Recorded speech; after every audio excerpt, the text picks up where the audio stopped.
Good evening and welcome once again to Xbox Tavern's X-Pod Tavern episode 75th on Sunday this week. We're back on Sunday. We at are, we're 8 p.m. back. Ish. Thank you. I'm Ish. Jamie and I'm once again joined by Scottish Gruff Ross. Hello.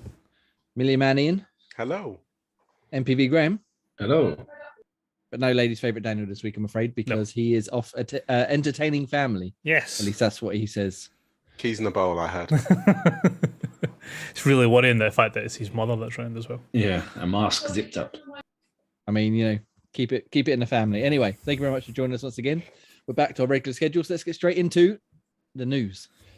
This week, it hurts my heart to say these words, but apparently Halo Infinite is getting a Battle Royale mode. I mean, we guessed it We months did ago. call it. Yeah, I a think long time pre-launch before. we had called it. It's been rumored, it's been thought about, it's been mentioned for many, many times, and I've made my objection to this noted many times. However, I'm slowly coming around to the idea because Jez Corden on his Xbox 2 podcast said he says, I have information that suggests it's a battle royale. It's some form of battle royale. I don't know if it's going to be specifically a clone of PUBG and stuff like that. This is a huge mode. This mode has been developed over 2 years with Certain Affinity, who do a lot of Halo multiplayer. I think from Halo 3, they've helped him with multiplayer stuff.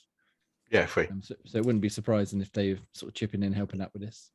And it's a big deal. It's a huge investment, and they've been working on it for a really long time. This isn't like a few game modes here and there. This is like a big Call of Duty Warzone scale undertaking. It's basically a separate game. And then there's a slight update to that, which I'll get to very quickly, and then I'll get your thoughts. Something named Tatanka has been leaked, according to some sort of Halo Infinite leak Twitter account. And the screenshot they share says Tatanka bot sizes. Tatanka with 100 bots, 60 bots. FFA with 60 or FFA with 100, which is basically free for all, etc. And they apparently have found code for default bots, duos, and quads in terms of game modes. So it looks like we could be getting the Halo Infinite Battle Royale after all with those modes I just mentioned. Gentlemen, does this please you? Would you play it again? Because I know we haven't really got back into Halo for quite some time. Ross, go first. Oh yeah, definitely. A battle royale in the sort of Halo type mode, definitely. With all the weapons that they've got, and I suppose they maybe need to tone it down a wee bit because it then just becomes a wee bit unrealistic. But like I won't say anti-grav, but the sort of reduced gravity that the Spartans have got with how they can traverse the map and stuff like that could make it properly interesting. If they, obviously going on what Jez Corden's saying about the size of the project, they're basically saying that it's going to be a separate game in regards to how big it is, like Warzone. That'll be like some of the maps that they could make based on the Halo universe, where they wanted to do it on. Could you do like a battle royale on like a Covenant ship? Make That'd it be too small, surely. No, that's what I'm saying. Could you make it that big? Yeah, some of the I forget the names because they're the Halo lore is all over the place. But yeah, some of them are. Some of the huge, dreadnoughts huge could ships, be yeah. massive. Yeah, I guess. Is the Flood dreadnought not meant to be like huge as well? Something on that sort of size. Then obviously you've got your different rings. I've got different sort of landscapes and that on them. You can make different rings, have different player counts based on the size of them and stuff like that. So I think there's a lot of room for them to work on something here. It's just, I think everything with Halo Infinite now is going to be time sensitive.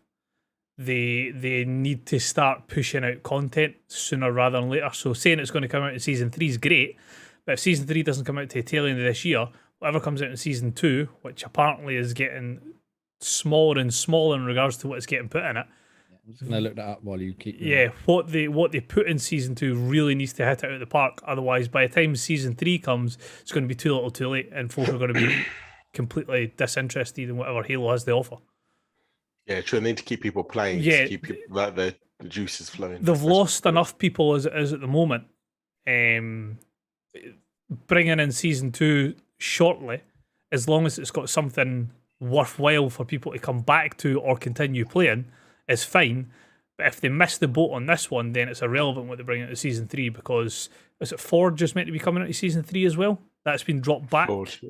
Yep, Yeah. to So- Christmas, isn't it? That's a big season with a battle royale or a whole new mode. We're saying battle royale, we don't know if it's going to be that, but a whole new mode that's basically like a new game plus Forge coming into it. They need to make sure that the player base going into it is strong. Otherwise, it's a waste of time. Yeah, I think you're bang on the money there, especially when you say you got to keep people entertained, because there's already scuttlebutt about season 2 and it's not even out for a couple of weeks yet. Because they're delaying things, because they've pushed campaign co-op back to August. They pushed Forge, like you said, back to season 3, which is going to start November 8th, I think that says. And this little list of stuff here they're adding in for season 2 multiplayer. You've got 2 maps, some skin packs and stuff, and narrative events, and a couple of the 10 Rye event type things. It's got this fracture enhance and stuff, and the new battle pass and stuff. But that's not really what people are after. Someone wanted a big new mode or campaign co-op or Forge to come in now. So they're effectively leaving it a year before they get anything big to add to their live service game, whereas other games like Fortnite and Apex and stuff have big events left, right, and center. Ian, you haven't played the co-op yet. Obviously, I know you said you're waiting for campaign. You're waiting for co-op to play it. Does the news it's going to wait till August put you off a bit, or is something like this Battle Royale, if it comes out beforehand, going to get you in, regardless? I mean, for me personally, I prefer to have the campaign co-op way before Battle Royale. Oh yeah. That's what I want. That's what I've been waiting for, to play. Go through the titles. But again, it's taking so long. I just play it on my own and just get it over with.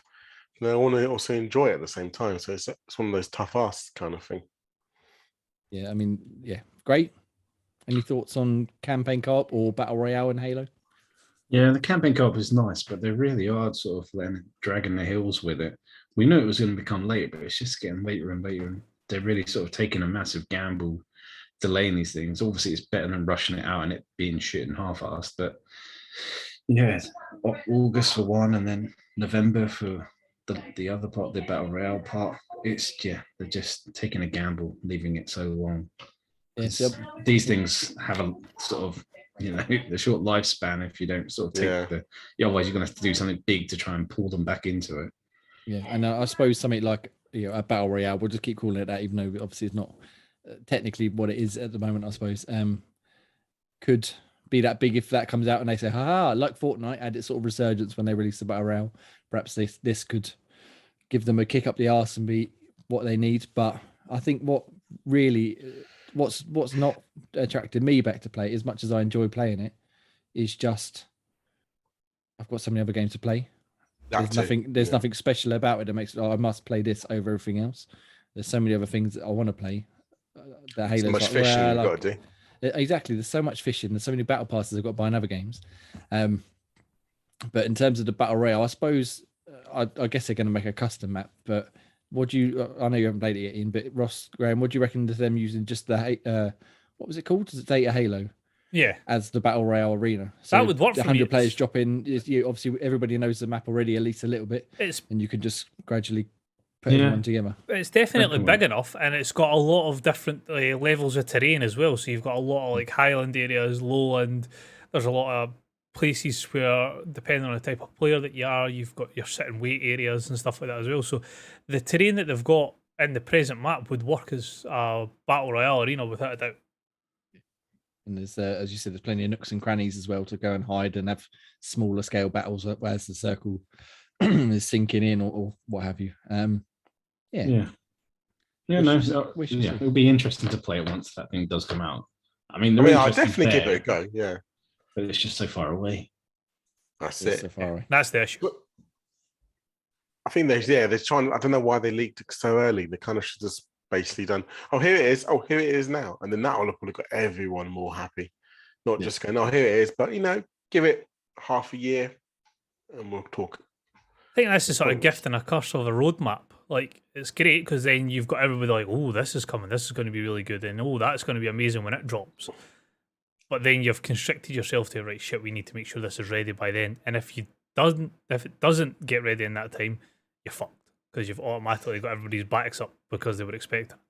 Which is basically where they are now, because they keep promising things are coming, and then every time they announce more details, it's like, oh, well, this was coming, but now it's going to be an extra couple of months, or is it going to be an extra season or what have you? Again, I'm not really bothered about the Halo Battle Pass because it's cosmetic stuff that's actually not all that cool. I never really got into the Halo customization. I think it's quite like the samurai stuff that's in this. Like, I quite like that. Yeah, I'm never really too fast with customization. I quite like just the boilerplate Spartan armor. That'll do. Maybe with a little badge or something on it. That'll do. But Little accent of color. That's it. Just exactly, just a bit of color and away we go. But yeah, so we'll see. Obviously, like I said, season 2 starts on May 5th, I think it is. So we shall see if they actually squeeze any more decent stuff in there. But at the minute, it's looking like it's going to be slim pickings for those who want to have a reason to jump back in. However, there is a new game that's been announced that will be exciting for. Oh, I don't know. There was no segue there. Tales of the Borderlands. Tales from the Borderlands coming back. It was announced by Gearbox on Twitters just the other day. They say, let me find the thing quickly. It's gone. Why is it gone? Yo, piss off. I don't want to subscribe. Go away. Right.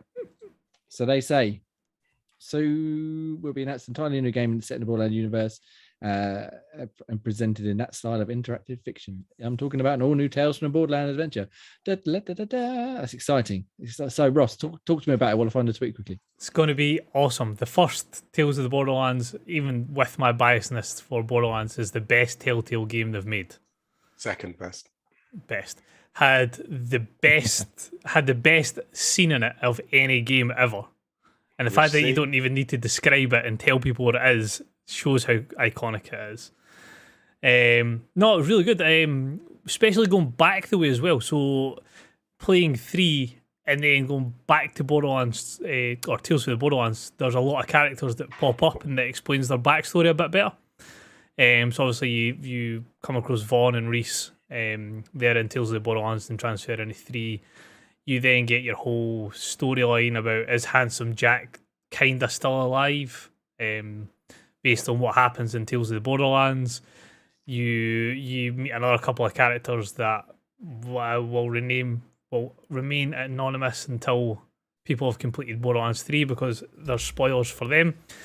But no, it was, like I say, one of the best Telltale games that I played, and brilliant humour, great storyline of it, and just like I say, some iconic gaming scenes. So the second one should be.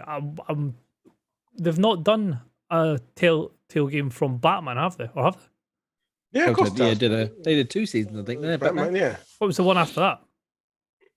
2 seasons of Batman, that was it. No, but that's what I mean. But they've not done another one since Batman, have they? Oh, since Batman. Since Batman, yeah. Well, I suppose technically they finished off Walking Dead. Right, season but 4. Did they not change the engine that they used for in Batman? That was a totally different engine than the rest of them, wasn't it?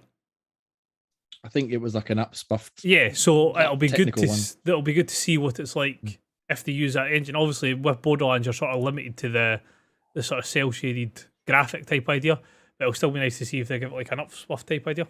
Yeah, why aren't they using Unreal for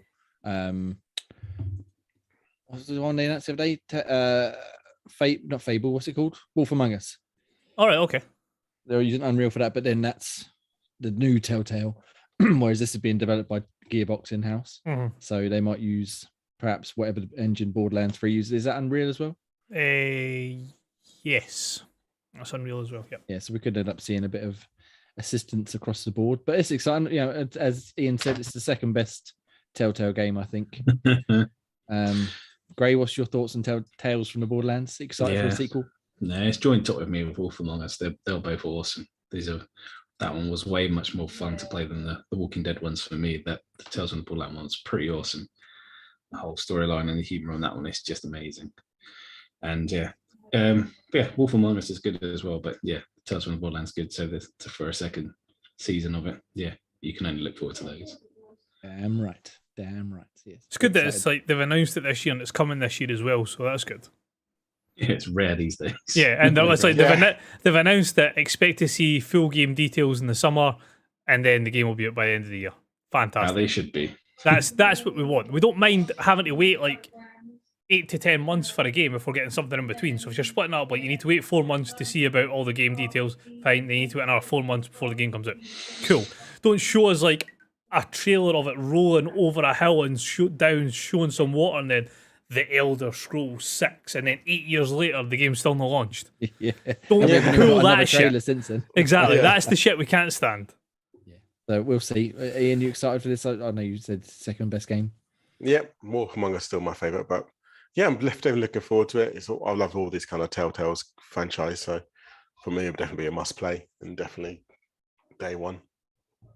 Hopefully they don't do seasons like episodes. I mean, and just give it all to us at once. I think they will do episodes, so that's the problem. Maybe. I mean, The Wolf Among Us is going to be episodes, I think, isn't it? Or is that they said? I think they said they're going to do episodes for that, but then they released. Who was it? Don't Nod released True Colors all at one go, didn't they? So maybe that's going to spur them on. You never know. But we shall see later. Was Walking Dead final season done in one episode or not? One has in one. No, that was split up because they released the first 2, I think, or 3. Oh yeah, of course. And then they shut down. Yeah, and then we had to wait ages for the final one. Yes, of course. Yeah, so we're looking forward to that. As Ross said, more details coming in summer and then coming out, hopefully, as they say, at the end of the year, or by the end of the year, I should say.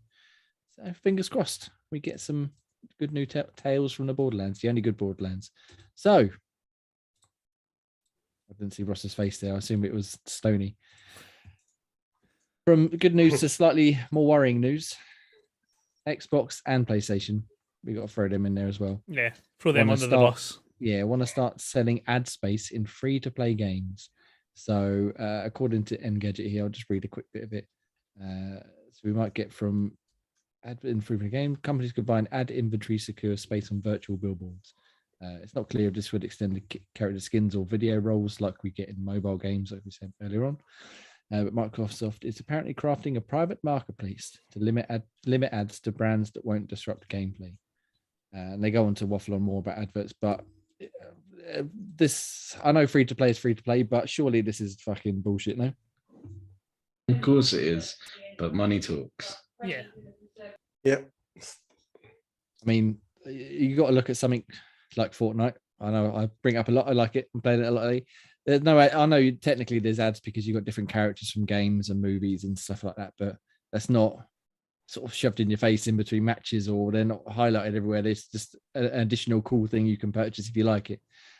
But having a pre-roll ad or this game sponsored by Snickers. Just imagine, you would play like a battle royale and like in the final circle, and all of a sudden you get like a 30-second ad that everyone's got to watch. Yeah. Yeah. I mean, I suppose we'll see how it pans out, I guess, but as long as it's not too intrusive, like I don't mind it, like for example in FIFA or something, obviously you got the billboards around it, you got the ads and stuff. If they got something like that where you're just running through an arena or playing a game and there's like a little tiny sign up, or on the title screen it says in a little corner, I don't know, Tampax or I don't know, whatever you want to sponsor the video games, that's not a problem. But like I said, if you're going to load into a game, before you start, let me just tell you about the virtues of Sun Life Premium Home Insurance. No, I think that's where the line is drawn. You're going to end up wearing sort of a Coca-Cola foreskin inside Fortnite. Yeah. Like I say, as long as it's free. Yeah, if it's something that's like, as we were saying before the show started, if it's something like a billboard that's in Fortnite, for example, or if it's the advertising hoardings ruined in FIFA, or something stupid like, I can't even think of another free game that you would throw something else in like that. But if it's something like that, that's fine. Nobody's going to really bother their arse at that. That's just, look, there it's there, and some folk will maybe get a wee bit annoyed for the first week or something, and then it'll pass over. But if they, again, as we were saying before the show started, if they go down the 2K route for NBA, where you're having to watch 30-second ads in-game, that's going to be outrage for so many different people. They're not going to be happy with that sort of stuff. Yeah, I mean, that was a fucking baffling decision when they did that. Why they ever thought that would work is just beyond me.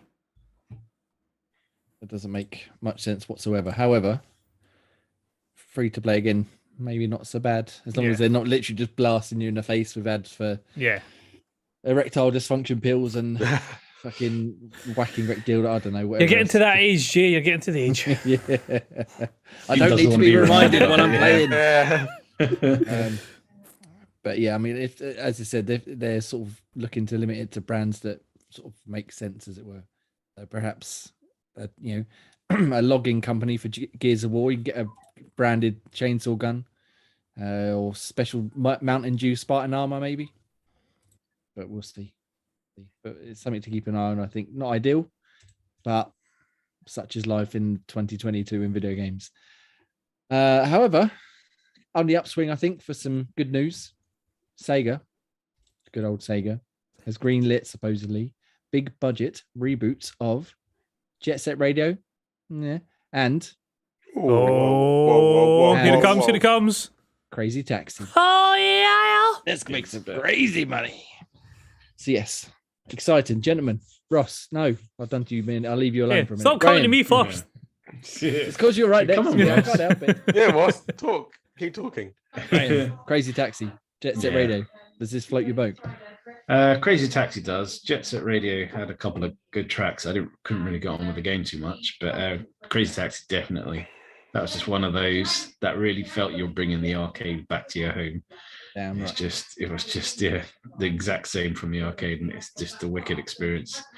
And had some great Offspring tracks in it as well. You couldn't beat it. Offspring, Bad Religion, and then again talking of branding, they had KFCs and Burger Kings and Pizza Huts in there, but that I didn't even notice that. Fit and it worked, and it didn't matter. Yeah, that was awesome. Did you ever play? Oh no, go on. I was gonna say the thing is for me is like, yeah, Crazy Taxi, all well and good, but it's just like maybe a couple of plays and I'm done. For me, it's not like, oh wow, this is amazing, can't wait. I'm like more like, oh, Crazy Taxi, yeah. I mean, I'll play a couple of times and that's it. I don't really. Yeah, there is that arcade sense to it, but if you ever played the Dreamcast version, like the home release, it added in a shit ton of mini games as well as like the arcade mode, and there was like some other harder mode and stuff, I think. And that was more fun than the main game because you had to like, I think there's bowling and there was like little puzzle mazes to try and get down. We had to drift around corners without falling off the edge and stuff like that. So hopefully they include more stuff like that. I don't think, did anybody ever play Crazy Taxi 2 and 3? No, never. I think 3 was an original Xbox exclusive, and really? I think I played it, but I don't think it was very good because it sort of lost some of the spirit of the Dreamcast original one. So hopefully they can bring that back with this. Ross, what about yourself? Crazy Taxi, Jet Set Radio, do anything for you? Oh, thanks for that, Muted. Ross. Thanks for that. That's a positive. I see. Wait for me to say about it, then go. Oh, by the way, muted. Yeah, between playing it in the actual arcade or on console, just such a crazy fucking game. It's like absolutely mowing people down, flying through fields. Yeah, I loved Crazy Taxi. I never played the other one, but Crazy Taxi coming back, I'd be jumping on that definitely. Damn right. Did you get into Jet Set Radio, Joe? Nah, that's why I was kind of like, it was all right, but I never really played it more than lucky, and I had 1 or 2 goes, and I was like, yeah, I'm done. That's enough for me. It's about graffitiing, wasn't it? And yeah, like skating around. Was it Tokyo and yeah, you like rollerblades. Yeah. I still have one track from that game I still got on my playlist. I still play now because I just like that track. Yeah, it's from that game randomly. I think the soundtrack was decent. It's just the game just never really grabbed my attention, which was a shame. But never know. This is part of Sega's Super Game Initiative, a 5-year strategy involving what Executive VP Shuji Utsumi has previously called the development of AAA titles that cross over Sega's comprehensive range of technologies. So I think we talked about this a couple of months ago, where they're supposedly getting ready to do some sort of huge push into AAA gaming again. And this could very well be the first of it. It seems like a bit of an odd pair to pick for a AAA game. As you said, Ian, more of like an arcade, 20 minutes of fun type thing rather than a 20-hour adventure. But you never know. They might pack it out with some deep RPG mechanics and a story and love interests and our quests and side quests, upgrades, horses to mount, weaponsmithing, MMO. Battle Royale. Battle Royale. You can definitely see a Battle Royale Crazy Taxi. Everybody racing around. That would be fucking trying to get one person like final circus person. It's 99 other cars trying to pick up the same person. Yeah, if you crash into them, the person jumps into their car. That definitely embodies Crazy Taxi. Where there's 100 taxis waiting to pick you up, flying down the streets of San Francisco, flying off the hill, over the jumps. Yeah, we'll see. Hopefully, it will bear decent fruit. I don't think they've said any sort of date because this is only a rumor at the moment, not necessarily confirmed, but seems to be aiming for release in 24 or 25. So we still got fucking ages to wait, probably, but we shall see. All right. Speaking of games that we might possibly see one day, but probably not for a very fucking long time, the Portal writer says that he wants to start Portal 3 because he's not getting any younger. So Eric Walpole co-wrote the past 2 games, and I think he was at Valve and he left Valve and they worked somewhere else, some company in the UK, I think. But he was talking on the podcast and he said basically he wants to start it because he's not getting any younger and he doesn't want to get too old and then not be able to write it and give it the justice it deserves. So Ian, what would you like to see out of a Portal 3? And do you think we ever will actually see one? Well, now he's mentioned this, surely is he teasing it? Surely he has to be doing something with it. I mean, possibly, but where would you make the story go? Maybe weekly returns? Someone gets out of space. Maybe. That's probably the best way to do it, really. And then it'll be maybe, I don't know. You'd love to dream, wouldn't you, that they actually will do something and it actually be soon. But whether he's just teasing it and toying the suggestion to maybe see the kind of what people say. But everyone would want one. Everyone loves the fucking game, apart from Graham. Apart from Graham, yeah, I know Graham's well excited about what we're talking about here. Yeah, I'm portaling at the start of the conversation to the end of the conversation. The orange one's just looking me in the face. I think for me, Portal is just a fantastic title, and I think definitely we could bring in definitely some great co-op elements, even maybe 4-player co-op elements. That'd be quite fun. That would be a hectic fucking. I mean, just playing 2-player was hectic enough. Let alone having 4 people running around firing portals left, right, and centre. Yeah, I think it could be quite hilarious. Yeah. Maybe if you have just like one half of each, maybe so to make it less. Well, I mean, you've started it now, Ian. Portal Battle Royale. 100 players portaling around. Trying to get the centre of the maze. You start off with the orange gun and you need to unlock the blue gun as you get further on through the map. And that's like you need to get to blue gun to win. That's it. And you get some form of cake as a reward. Yeah. It's not like a chicken dinner. It's like just this 3-tier. Cake is the lie. 3-tier Costco cake. That's what it is. That's it. Chocolate cake for the winner. Right. So we'll see. Hopefully we'll get some Portal 3 action at some point soon. I know Graves well excited. Ross, I imagine, is a bit more interested. Oh yeah. Would you prefer Half-Life 3 or Portal 3? Portal. Yeah, I think I'd go Portal. Never played the Half-Life game, so Portal for me. Oh, okay. Exciting, Ross. You should definitely play them because they're fucking awesome. Gray loves them. Look how excited he is. I don't know if I could go back and play them though. That's the thing, because they won't have held up. So that's the problem. I don't know. He's so happy he's lost light. Yeah, he's gone. Like, fuck it up. He's off now. He's like, fuck he's a top of Portal for too long. Just walked off. Fuck he's. You could probably. Well, I mean, the first one's classic, but if you were just going to play any of them, you could probably just do 2, episode 1 and 2, because they are fucking brilliant. But we're here. We never know. We might get a third in either of them. It's a third game out of any of them. Left 4 Dead, Portal, Half-Life. Not Left 4 Dead. No one cares about Left 4 Dead. Any of them, please. That would be lovely. You had Back for Blood. Yeah, we've got Back for Blood. That's basically Left 4 Dead. I mean, it is Left 4 Dead, but it's not quite the same. I would like to see Left 4 Dead, please. Thank you. And please stop making handhelds, Valve, and fucking VR headsets and all this shit. Make some games. Yeah, you bastards. No, and not card games either, please. Oh, yeah, that's what they'll default to. Yeah, Portal 3 card game. Right. Yeah. That's no good. Board games. Board games. MMOs. No, not MMOs. MOBAs, isn't it? What's it? I can't remember. Yeah, it doesn't matter. It doesn't matter. MOBAs. Whatever. Let's move on. That's enough. That's enough news. Thank you very much if you've made it this far. We love you. Thank you for watching, listening, downloading, listening, liking, subscribing. All the other Comment, stuff rate, Dan and likes to say. subscribe. That's what Dan likes to. Yeah, he's not here. Got to do him proud. Yeah. You can find us on YouTube, which is where we are right now, and every Sunday at 8 p.m. Ish. where we record this very podcast at youtube.com/Xbox Tavern Official. We also have various gameplay clips and reviews and bits and news and stuff that goes up there every day. You can find us at xboxtavern.com, which is where all of our written stuff goes up. Reviews again, features sometimes, interviews. Go check out there. We've got a few reviews coming up this week, which I've been working on today. Very exciting. I'll talk about them later. And you also find us on Twitter at Xbox Tavern, Discord, TikTok, I suppose, Facebook, TikTok, don't wherever. stop. And Patreon. I should mention Patreon because we got our patron. We got a First subscriber. patron. Yay! Thank you very much, Agaratos. From the land down under. I haven't got the YouTube chat open. I don't know if he's in the chat this evening, but thank you very much for being our very first Patreon subscriber. You're the man, and we appreciate it very much. That's made our day when we saw that. So thank you. It popped up. It was like, oh yeah. So yeah, go to patreon.com/Xbox Tavern. I guess it is. I should really know the link. I guess. Yes, you should. It's patreon.com/Xbox Tavern. Thank you, Ian. And yes, that'd be wonderful if you join. Dan will send you a sexy picture. He gives them out for free. He's got a stack of them like that ready to go. So get ready, sign up, do it. You know you want to.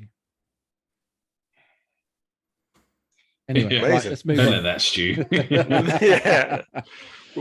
Speaking of Get sexy things, our good friends at Insert Coin Clothing once again partnered with us. So we got a code, which is Xbox Tavern 22 for 20% off for the entirety of 2022. Shut up, Ian. So go over there, check out their merch. There's t-shirts and jumpers and hats and trousers and socks and all sorts of goodies. There's loads of great stuff on there. I'm representing the Resident Evil this evening. Thank you very much. Obviously, you got the coat yet? I can't believe you've not bought that coat. I can believe I haven't bought that coat because my bank account didn't want me to do it. I thought you were about the one that Dan said looks like a garbage bag. That's exactly the one I'm on about. Yes. All right. Okay. Right. Anyway. Yeah. So thank you very much for listening once again. Let's get into the video game question of the week, shall we? Let's do it. So this is a bit of a life affirming, a tricky question this week. So let us know down below. I've been watching YouTube too much this weekend. Like and subscribe. Oh, yeah. Would you give up video games for life and receive $1 million or £1 million, not dollars? Again, too much YouTube. Or would you refuse the money and keep on gaming? Ian, tell me. Would you rather have money and not video games, or video games and not money? Well, I hate everything else, so I have to say I'll keep video games because I hate fucking watching TV. So all I can really do is go out and maybe spend the money, and then by that time I'll probably spend all the money within a year. I'm like, oh. And then you've got no money and no video games. No video games, no money, yeah. So for me, no, I have to keep my video games. I'm happy with my video games. Yeah, I hate the competition I'm in right now. well, I'll ask you about that in a minute because I want to get into that. Graham, what about yourself?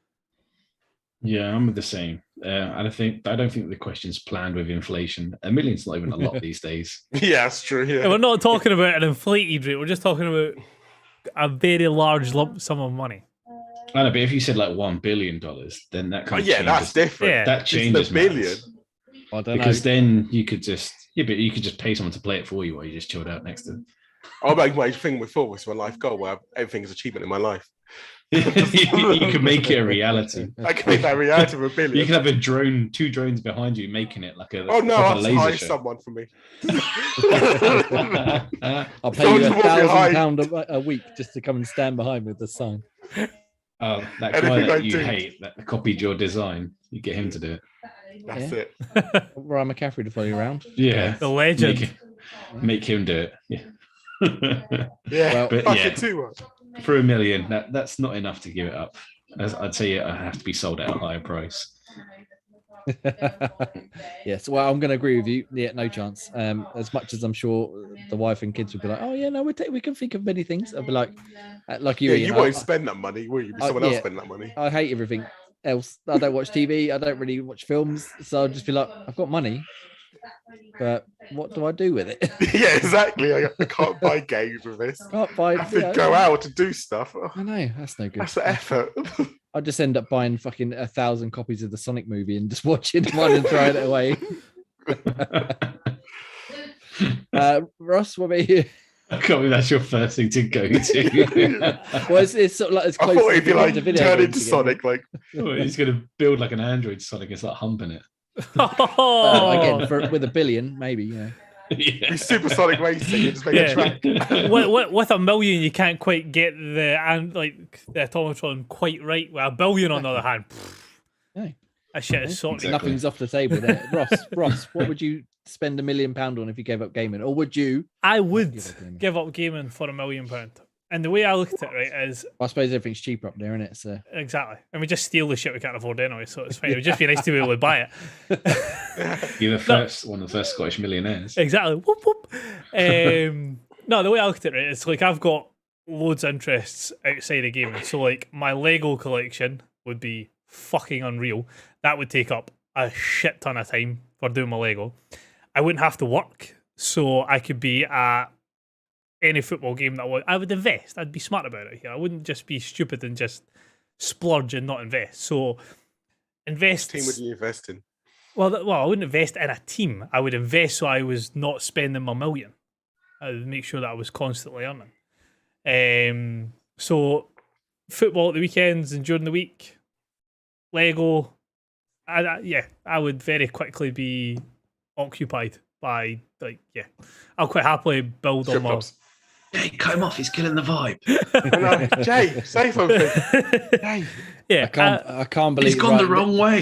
You think you know someone, eh? Yeah, you know someone. I know. That's a total Dan answer.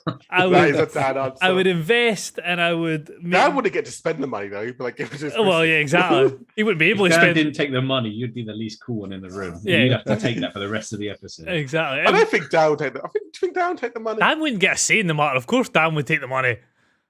Dan would be he wouldn't be allowed not to take the money. No, what you would see is like we would ask that question. What you see is Dan be like this. Have I take the money? I'm not. You have to take the money. Yeah, I would take the money. Yeah, that'd be what I would do. So yeah, that would be Dan's. You just hear in the background be like, you just hear the whip cracking. He'll become like a TikTok millionaire. Exactly. He'll just do his TikToks permanently. It'd be every so often you would just get like a video with like Dan with something like across his mouth like this. At least for £1 million, he can fucking sort his hair out. Well, you would think so. It's not like he's had plenty of people tell him about it. Fucking hell. Right, cream. Get on that Patreon. We get to that £1 million tier, and we'll sort Dan's hair out for him. That's it. But yeah, I think the sensible answer, really, apart from Ross, is not to take the money, because what else would we do? Just sit and stare at a wall. Build Lego. Oh, I've got money. What do I do? I guess you go to that strip club again. Yeah, strip club. I've been there a few times already. Get some pizza and away we go. Right. Anyway, while we can still play video games before someone wants to donate us a load of money to not play anymore, should we talk about the things we have been playing? You just remember that if anybody commits $1 million to the Patreon, none of yous get it. Yous all want to keep the gaming side of shit. I'll take that. It's fine. Well, we'll discuss that when the time comes. Right, let's talk about what we have been playing, and let's go with Graham first. Graham, what have you been playing this week? So I'm not even sure I remember if I talked about this a couple of weeks back. The 2 review games that I still need to kind of write up that I'm playing. One was Gem Wizard's Tactics, which is a bit of a net-based kind of tactics game, loosely based on the likes of like Final Fantasy Tactics. It's just a turn-based, like a dome, not a dome, like a circle kind of shaped hexagonal grid thing, and basically it's done quite badly. Like the controls don't translate well to a console, so I can only assume it was like a PC version first. Because even getting across menus, you're fiddling the analog stick or the D-pad to try and get to certain parts in the menu. It's like, it shouldn't be this complicated. Even sort of let you actually play through levels, you pick up treasure chests, and you'd think opening up a chest that you found would be simple, but you have to go in 2 different menus, scroll across to it, open it, scroll across to it to see what's in it, scroll across to it to see if you can equip something. It's just a mess. Just the way the menu thing is done up is horrific. And the other thing they got right is kind of the gameplay itself. It works okay. It plays as a tactics game, and there's lots of different skills and things to grasp. But even the help menu that explains some of the skills on some of the levels, it doesn't even show you what some of the moves do. So it's like, I don't know whether to use this thing or whether this helps, or yeah, it's a bit unfinished. And so that's kind of the lesser out of the 2. And the other one I've got was Curious Expedition 2, which is kind of like an Oregon's Trail kind of game. Oh, God. So not obviously brought through. Oh, come on. But in the style that you basically lead a team of people. It's kind of old school graphics, kind of like in the old Broken Sword style. But it's just, you make decisions based off your preparations of what gear to take with you. and you kind of have to take a punt all the time. And sometimes as you randomly like traipse through a desert area, if you run out of water, some of your people get angry with you and might leave your expedition. Some of them can randomly fall down a hole and you lose them. And you just lose part of your party. It can happen. You can build up a friendship with someone. Sometimes they fall in love. And then on the next map, you go through and they get eaten by a plant, and that's it. You've lost that member of your party. You've just been leveling up and like building a connection to. So you can't grow an attachment. But it's just that. It's that level of random, that level of trying to preparation. It's got quite an interesting story, and it's all about just you're visiting different islands. You're trying to make friends with the natives, or you can just take the piss out of them and steal all of their stuff, steal things from their shrines, steal all their offerings and piss them all off and become enemies to them. And so you fight them instead. And yeah, that one was quite an interesting kind of play for. I actually played that through to completion, and it's quite good fun. There's quite a different like random encounters and random options, and you can play out in so many different ways. So I found that quite a good fun. And lastly was one that I was excited to try and step into just because I've been dancing around it before, and that's that Yakuza Like a Dragon, because it was the turn-based. I thought I'd finally give this one a go. Yeah. And yeah, it's they got me again. It's so much fun. The stories are always kind of amazing. They're really quirky, apparently, aren't they? They every time there's just something like, how can they make it that much different this far along? And they have. It's kind of in the background of the original Yakuza story. It's still like in the same areas, the same kind of things are going on. It's set in the same kind of timeline, but you're in a different kind of storyline that's in the same area, but you're not heavily involved in it. The same sort of things are going on. You're kind of an ex-Yakuza who's the same things are going on, but you're in a different kind of area. And this guy's a sort of a massively naive guy, the same way as what the original Kiryu was. But this guy's got a much more kind of charisma about him, and he's a bit more ballsy about his actions. Without crazy hair as well. That's literally part of the quirky bit as well. He literally got out of prison and he went to the hairdressers and they fucked it up. They're like, really? They're going, everyone keeps taking a piss out of his hair, and they keep saying, no, man, I like the way reference it.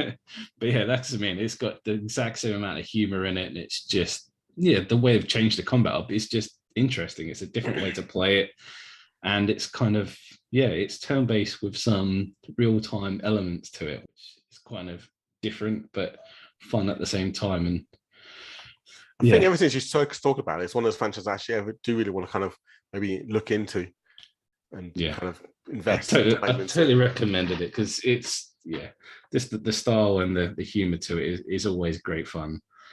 And I mean, the bit is just it's easier to connect to it with this guy because gets a bit delusional and he kind of sees the world like a game.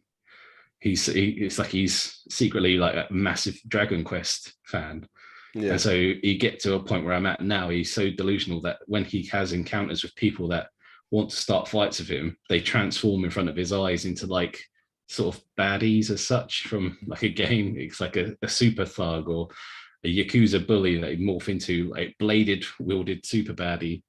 And he keeps talking to his buddies like, is no one else seeing this? Is no one else seeing him transform? And they go, I think you're losing your mind, but we'll follow you for now. But it's that kind of thing. He thinks of himself as a hero. That's what he always wanted to be. And it's just that he's that delusional that you're playing as him through his delusions. And I mean, it's just great fun. So I'm glad I started that. He has like special moves where he whips out like what do they call like summons and stuff that come after the characters as well, or something to do with a crab or something I remember reading about before it come out.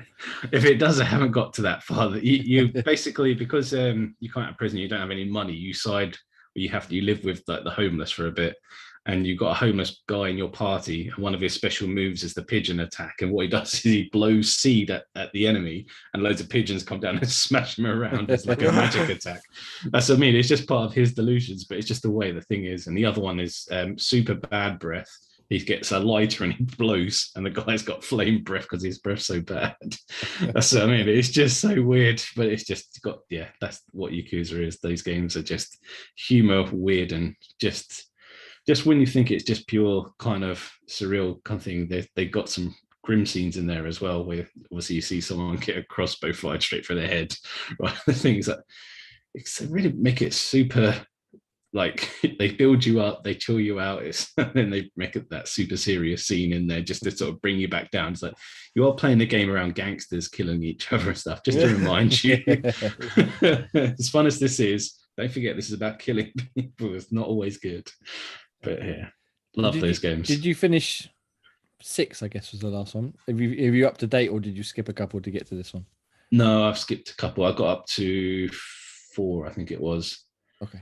And it just got a bit weird with Kiryu at the looking after the orphanage bit. But yeah, I got stuck because the controls were so cack on one of those ones that it kind of really killed the vibe a little bit.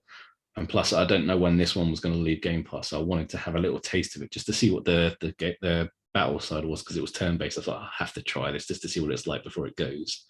And I'm glad I did, because it's wicked fun. Nice. Oh, wicked. Nice, good. I'm glad you're enjoying it. I wasn't sure, obviously, like you said, because it's so different. But I guess it's still up your street. Very much so. Yeah, they got me again. Yeah, because I think the first 3 have left Game Pass now. They 0, 1, 2. Yeah, that's a shame, because 0, 1, and 2 were amazing. Those are there's still a long way for it to catch up to that storyline of those who were immense. But it's getting there. So we have to update us each week as you get further through it. Will do. And we'll go from there. Nice. Thank you very much. Ian. Hello. Apart from 1,000 games to get fucking Chivos, what have you been playing this week? So 1,000 games to achieve, but two noteworthy ones I mentioned. The first one is me and my couple of teammates, good old Ross and Jake. We went through and played some Minecraft Dungeons. So they bought a new title update, came out called Luminous Night. Trailer currently played. So yeah, basically that's the new title update they've brought out, and basically started playing. Before we give it some achievement score, we kind of give it a go and kind of went through a bit of Minecraft. I'm really behind on levels; they're like ridiculously high. Like I think Jake's like high 80s and Ross is like 100 or something, and there's me on like 30. So I was kind of backtracking quite a bit, and they were kind of just romping forward and Bob Maddies and stuff. But yeah, it's kind of good fun. I mean, if I forgot how good and fun it was, again, it's one of those games where it can be quite long. Each level can be really like ridiculous, like 20, 25, 20 minutes to kind of get through a level. But they're still quite fun. I mean, sometimes it can be a bit repetitive, but still, I still enjoyed the time I had playing it, and I kind of made me realize actually there's so much new stuff they've added since I played it originally. They've got a new mode called Tower Mode, which basically is quite cool because it doesn't matter what level you are. It's solo, but it doesn't matter what level you are. You just basically, everyone starts on level 1, and you kind of work your way up each tower. So each floor, like tower 100 levels, and you work your way up. And each time you clear a floor, you get a new piece of equipment that you can use. And it kind of obviously you can pick and choose between like 5 different equipment, and also you kind of suit your play style, what you want.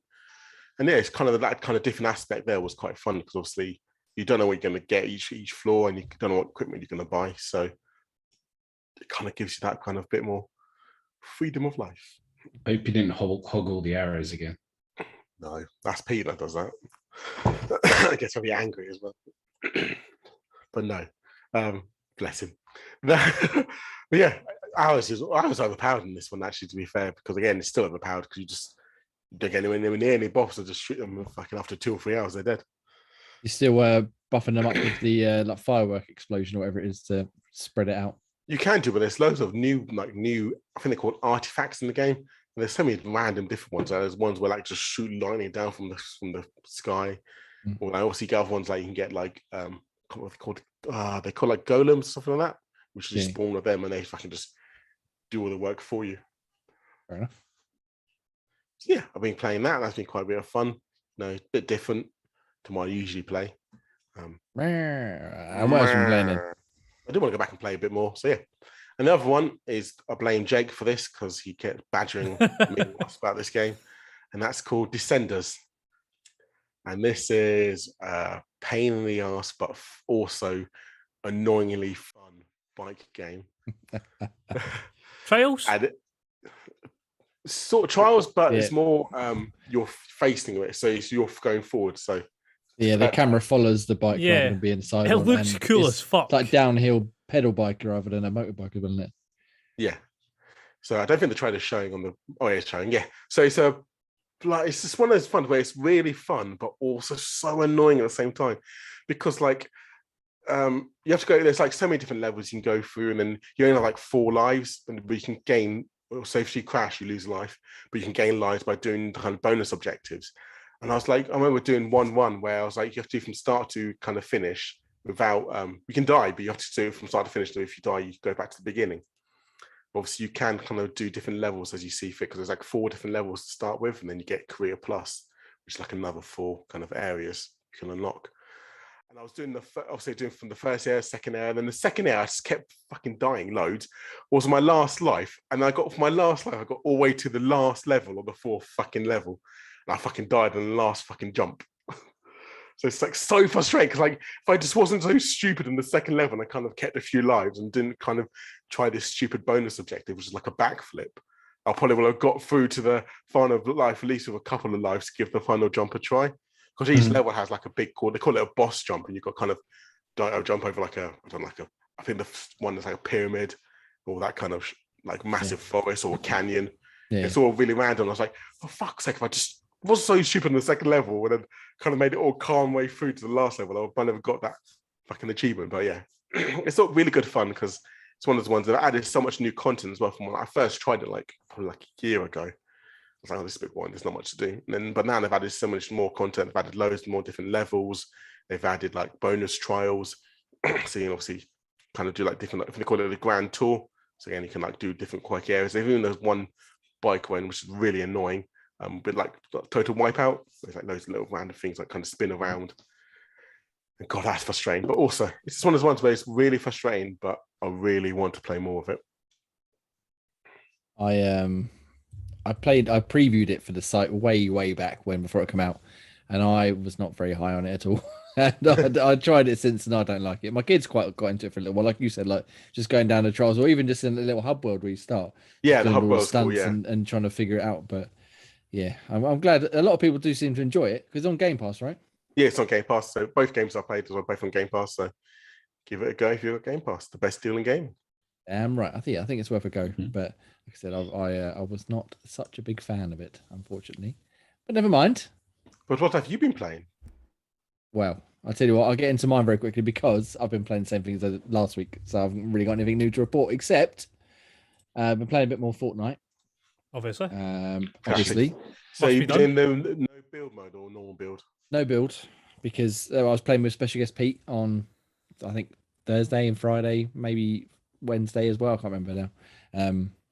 And we no build, having lots of fun. We've got a few wins, got a few sort of top 5 finishes and stuff. But the main thing I wanted to mention is I'd like to apologise to everybody, because I'm now officially part of the problem. You bought the battle pass, didn't you? You bought it, didn't you? I mean, I bought the battle pass, but that was with the V-Bucks I earned in game. What skins did you buy? You bought actual skins yourself with real money. Please tell me you didn't buy the Halo one. Please tell me it's worse than the Halo one. What did you buy? I mean, I see Resident Evil. I buy Resident Evil. Oh, Leon, and they bought back Chris and Jill. And Jill sandwich. Technically, I justified this to Pete in a long roundabout way. I didn't technically pay for it, because Xbox gave out some credit randomly the other week, and so I have £4, and then I used my reward points to buy some extra money to buy some V-Bucks to finish off the rest of it. So it only in actual money, it only cost me about a tenner. Ugh. But I didn't pay for it, so I actually can't shame G on that, because I did something not recently, a while back. I did something very similar with FIFA, and I spent my reward points on FIFA points. So I didn't actually buy FIFA points, but I used my money from my rewards to buy FIFA points. That's exactly how I justified it. I'm not spending real money. I'm not going to chin Jay for that, because it's not like he's putting money into the company. He's just using his points. He did. He said he used a tenner. of reward points. Reward So points. not technically my actual money. Nothing but came out of his bank account or anything like that. It was Yeah. simply reward. So I'll allow him that one. That one's which fair I'm glad I dues. thought of, because I was on the Switch when I saw that. Oh, they're back on the store. I was like, I could just buy them. I was You like, could. wait a minute, let me check on the Xbox first, because I could do it that way. Yes, I bought I bought the Resident Evil pack. And it's got Chris, Jill, and some other bits and pieces. See, and never they're be good awesome. as my purple robot with the tight ass. I mean, you should see Jill's ass and Chris's. Anyway, I'm very much Not as good enjoying as the it purple still. one. I bought the Battle Pass. We've been leveling up, getting the challenges done, and it's just, as I said last week, it's still great fun. I just love playing it every night, pretty much. The way the gameplay, but especially no build, where they've implemented the speed of the extra boost and the way the weapons working at. But I won't go into it again because I waffled about that last week. And the other one I'm playing again is Winter Ember, which has grown on me a little bit since I spoke about it last week, but it's still too awkward. The controls are fiddly, the interface is awkward, and the combat is a big pile of food. Thing is, I thought this game would be right up, like, obviously you're playing it because you thought it would be right up your street based on what it was, but just watching the trailers and shit like that for it, it looks fantastic. It gives me a sort of Metal Gear Solid vibe in regards to like how the camera works, so like you can see what's over there, and then you can do what you do. Yeah, so it gives me that sort of idea. The whole stealth element, like obviously the bit of the trailer there where the guy used his bow and arrow to shoot out candles, so there was more darkness. Yeah. That just screams like this is Jay's perfect game. Can you do pacifist ones? Or do you have to kill? Well, no. See, it's tricky because the part I got to the other night was a boss fight, so you had to kill him. But technically, you could go through without killing anyone. But it's so awkwardly designed, like the stealth is so awkward to use that you end up fighting everyone anyway. So normally, as I think we said before, I'd normally go through and like knock everyone out rather than kill them and try and hide their bodies and that. But I found it so much easier just to go up behind them and start stabbing them and get them out of the way, because when I come back later on, then I know the area is clear. Whereas if I knock them out, sometimes they wake up, or sometimes their friends will appear, and it's just more hassle than it's worth not to kill them, which is annoying because I'd rather not kill anyone. I mean, like I say, I'm shocked that you're not as high on this as I thought you were going to be, because like when you mentioned it first time, and I had a look at it, I was like, yeah, I can definitely see Jay falling in love with this, but. I think if the controls were more fluid, it would be decent, because there's some really good ideas in there. I'm sort of finishing writing up my review earlier on, and the main takeaway that I really liked was there's more than one entry point to a mission or to an objective or something. So I just did a side mission where I had to find this lady's cat for her or something and investigate this house. But to get into the house, you could either climb up via a certain route to go through the top window, or the back door was something you could use a pick lock on to get in. And then you could get in, and then to get to the area you needed to, there was a couple of different other routes inside the house to get there. So that is, I really like that idea where I can't get through this way, but I can perhaps find another way around. But then trying the back door though, right? You always like the back door. Especially when there's pussy involved. Anyway, what? Did you get in? Now I got in eventually, yeah, and then I had to leave about. Yeah, it's a bit of a tight squeeze. I got in, but I had to get straight back out again. To use your water hours. Did you find the back door as an exit point rather than an entry point? Yeah. I got in, and the person said, "Nope, no, get out." I said, "Okay, so I'll get out. No problem." You realise Dan's sitting listening to us like, fuck. Yeah. But yeah, if every time it does something that I enjoy, great. Yeah. It starts to. Starts to shit itself. It just finds ways to ruin it. Like, yeah, just the controls don't work very well, or the cover doesn't work properly, or the shadow and the actual stealth is just rubbish. Or you went in too dry. Anyway, enough of that sexual innuendo. Ross. Hey, Jake just brings a good point. It's a bit like Origami combined with Dishonored. Yeah, I think that's what I think Jay had said that last week. Like, it does give you the Dishonored vibe, and then Thief, because I think Soren in chat had mentioned that he misses the Thief franchise. Thief was brilliant. I really enjoyed it. I don't get why people hate it. Some of the original Thieves were good. I didn't like the Xbox One, but fuck you. I know. But I think I've been spoiled or ruined, I should say, by Dishonored, because every other stealth game since has basically been even if they are passable. Like I quite like that. What's the one with the goblin? Sticks. Yes, I quite like the first one of that. But again, the stealth in that was a bit iffy at times as well, compared to Dishonored. But enough about stealth games because I can see Graham his eyes rolling in the back of his head. Falling asleep though. We can get in more into stealth stuff. I don't know, at some point next week perhaps. And I've been playing another game or two, but I'm not allowed to talk about them yet. So, Ross, yes, what have you been playing? I have been playing. He's not allowed to play any more games. He's given up. The utterly fantastic Lego Star Wars The Skywalker Saga. It is fucking amazing. I have never enjoyed a Lego game as much as I've enjoyed playing this. Before you get into it, Ross, Graham, you're not a Lego fan, are you? We not really played them. I think I briefly played one of them, but no, not really my bag. Cool, thanks. Ian, is your wife enjoying it? I'm not allowed to play them. No, she hasn't played any even well. I haven't played any. I think the last one we played together was Lego Movie. Oh, that's ages ago. Well, I'm sure she'll get into this one for you to get some cheap. But sorry, Ross, back to you. I just wanted to get a quick dig. How can you not be into Lego? Fucking bizarre. No, it's such a good game. It's so fucking hilarious. Just like some of the voice lines, some of the shit that happens with interaction between characters. It's fucking amazing. It's so it's obviously a kid's game. It's Lego at the end of the day, but it's just so fucking good.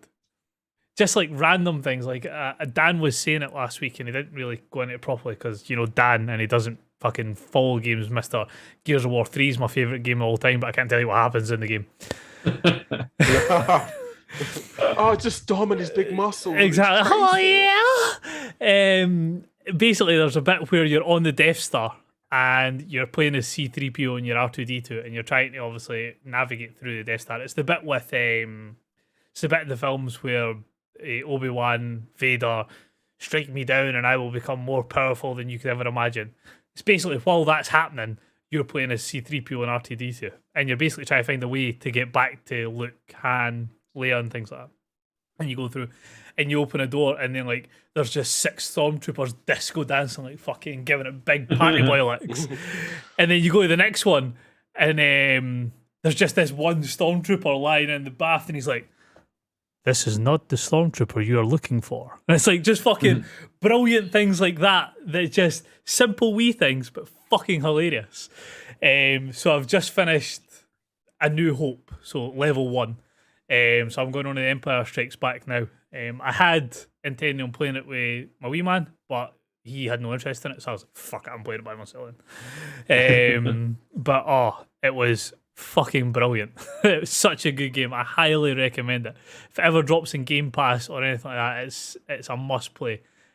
Co-op mode, I would imagine, would be hilarious as well. I think that'd be a great laugh because most of the time you've got 4 people in your party technically. So like I was just on Tatooine the last bit before you go on the Death Star, and you've got like Obi-Wan, Luke, C-3PO, R2-D2, and you can swap C-3PO out for Han Solo.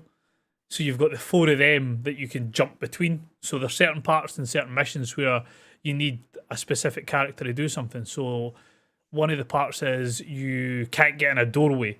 So you need to become Obi-Wan, use the mind trick to get the guy to move out the way of the door, and then you can go in. And then there's another part where like you need R2-D2 to start helping you build the Millennium Falcon. So you need to switch to them. So you've always got 4 in your party. So all it becomes if you do co-op is somebody else takes over as those parts. But such a great fucking hilarious game. I never expected it to be as good as it is, and it's up there for Game of the Year for me already. And that's only playing the first level of it. I praise indeed. It's just the comedy aspect of it. Like I say, just like with the random things, like obviously the historic, these are not the droids you're looking for, but it just so happens to be like, the thing is it's a naked Lego body. Like, so it doesn't look like a stormtrooper, but it's got a stormtrooper helmet on. Put my head on, yeah. Yeah, but it's naked, sitting in the hot tub. Like, these are not the stormtroopers you're looking for in the fucking hot tub. So much fun. Just easy playing. Like I knocked out A New Hope in 3-4 hours maybe. So it's not a big game by any means. Obviously, you can go back and try and get all the studs and unlock all the. So they've got like kyber blocks, so kyber crystals for the lightsabers, but in block form and shit like that. So you can go back and you can do all of that, and you unlock different skins for it. So like Obi-Wan, for example, you get old Obi-Wan, and then old Obi-Wan with his hood up, and Obi-Wan in his just Jedi robes and stuff like that. So you've got the ability to unlock all of them, plus you can unlock loads of different types of ships. So like I've got the Millennium Falcon, an A-Wing, an X-Wing, TIE Fighter, Vader's TIE Fighter, and something else as well. And you can actually do, in between missions, you can go into space and explore and then do like space battles. You come across like meteors that are made up of kyber crystals, which means you get bonus perks and stuff like that. So just it's a very well fleshed out game, and between the side missions, the comedy aspects of it, and just how it plays, add in like third person mode for shooting and stuff like that. So no, one of my games of the year, and I would highly recommend anybody who likes Star Wars or who likes Lego to jump in it. Nice. Well, thank you for that glowing recommendation. I'm sure Ian's wife can't wait to play it. I'm sorry, Ian. Right. Anyway, anything else, Ross, or should we? No, I've been obsessed with Lego this week, so that's all I've managed to play. Cool. Well, thank you very much. That's all the games we've been playing this week. Let us know what you've been playing in the comments. There's some of you getting involved in the comments this week, which is lovely to see, or on Twitter at Xbox Tavern. And we can talk about it next Jake, week. get out the comments and start scoring. Jake, don't be. Well, I want to get into this true achievements. Ian, tell me about true achievements quickly. Your competition. It's nearly finished, isn't it? Yeah. So we're in semi-finals at the moment. It's called GTAS, which is Great True Achievement Score Challenge. I genuinely thought it was something to do with Grand Theft Auto. I'm not gonna lie. When you first put up the acronym for it, I was like, why the fuck is there a achievement gamer score to do with Grand Theft Auto? What the fuck? Seems weird. Yeah, no. So yeah, basically we're there at the moment in the we've got 19 hours left to go for this period. I'm fourth in the solo competition, and we're top as a team in the team competition. Basically, it's basically like a leaderboard. So you have a whole week to score, and there's a certain threshold that when I get kicked out, eliminated. And basically, so you basically got to be above that line during the week. And if you're above that line after the weekends, resets at 5 p.m. on a Monday. It resets and you go again. And at the moment now in the semi-finals, it's cut down quite drastically now. I think there's like from 11 teams, it goes down to 5. And from 17 solo people, it goes down to 10. So again, it's quite competitive at the moment. So lots of scoring, lots of achievement hunting, lots of fun. Lovely. So once this is done, is there a secondary level? Is that it? You're done, and then you're out of achievements hunting forever? Well, no. Next week is finals. Then I'll be dumping all the preloads that I've done, and then I'm finally picking Pokemon Arceus. Nice. I will have a break from achievement hunting for about a week or two. I do want to play Elden Ring though, because Jake is badgering to play Elden Ring. So and you'll be sitting there going, "Pokemon, no achievements, no." Pokemon. Got to play Elden Ring. Get achievements in this instead. Got to hear the noise. Got to get that rare achievement noise. Well, good luck. Hopefully your team will remain on top, and you can shoot your way to the moon in the single player solo competition. Graham, you going to next year's achievement competition? No. I think I might do it just to see how low I can come. Oh, you got you'll be fine. 300 points. Yes, we'll see. Anyway, you can also find, other than what we've been talking about so far, some reviews on the website called xboxtavern.com. You go check it out. We've had Ikai review by Carlos, Paradise Killer by James, and a game actually I forgot to talk about, which I'll talk about very quickly, is Eternal Threads. I previewed this last week. I wasn't allowed to talk about it when we spoke on Monday, but I don't think I spoke about it last week anyway. Let's get into it quickly. Do it quickly. Nope. So very, very, very quickly, it's a time-traveling narrative murder mystery of sorts, where basically you go back into this house that's been burnt down the fire. The 6 people died, and you have to go back and try and figure out what happened and what led to the fire in order to save everybody. So I forget the name of the company, but it's like they've got some fancy tech, so you can basically see key moments from the week before the fire, and you can watch them as sort of like ghostly form, so that say 2 people will be chatting away, and it might give you an option to change their decision. So the first one that comes up is this guy is on the phone and talking about his pet parakeet, and you could either book it a vet's appointment or just wait and see what happens. And then I think the default one is wait and see what happens, but you can change it to book a vet appointment, and then that'll affect the choices you then have, like in the next day or the day after, etc., etc. And there's obviously more serious ones that come up later on, like whether to tell someone that they're pregnant or whether to tell someone that they've left the fucking stove on or some shit. You know what I mean? Like just random things that will then affect the outcomes. And then there's what they call the time map, so you can see what decision affects what outcome very easily. As soon as you change it, it gives you a very quick rundown. This also goes and shows you this decision is now unavailable because you made this decision, so you can quickly change them back and forth to see what you want to get. And I was only allowed to play the first 2 hours, and it's out I think on May 19th. But so far I'm very, very intrigued. It's very interesting. It's got, I was going to say like Telltale, like choose your own adventure style thing, but it's, again, you can go back and change your decision at any time as long as you know what you want to change to try and affect the outcome. And obviously the idea is to try and save everybody. And so far I'm very interested. Just as I hit the 2 hour mark, I started to get to some points where I was like, oh, this is throwing a bit of a spanner in the works. I wonder how this, and then I was like, right, I'm not going to play anymore. Let's stop now. But yeah, no, very interesting. Very good. I look forward to playing some more. Hey. I can't wait for, in, what's it, 3 days time? 3 days time? Isn't a Stanley Parable coming out? Yes, it is. 27th, yes. Stanley finally got an upswell release on Xbox One. I'll actually play that next week as well, because that might be good score. Yeah, I'm right. As soon as it's out, I'm going to be picking that up, I think, and playing that ready for next week's chat. As well as another game. Ooh. Dun, dun, dun. Yes, you can go read my. Is it? I don't know what you're on about. Right, you can read my preview now, as well as those reviews. There's plenty of other reviews up on the site, and as I said earlier on, plenty more coming along. Nice. Rico London. Don't play that sort of shit. Oh, the blasphemy. Anyway, thank you very much, Ross. Game Pass. Things are coming to Game Pass this week, including things that are coming to Game Pass this week. Ones that we have. Well, I'll give ones that have just went past because they were not in by the time the cut-off had came off for last week. So, the one with the weirdest video game title in the world, Turn Up Boy Commits Tax Evasion. Whatever the hell that is. I mean, I'm in already. I did look at the trailer. It doesn't look like my sort of thing, but the name. Added the April 19th. 7 Days to Die coming on the 26th. Research and Destroy, again, 26th. And 2 for the 28th. Bug Snacks and Unsold.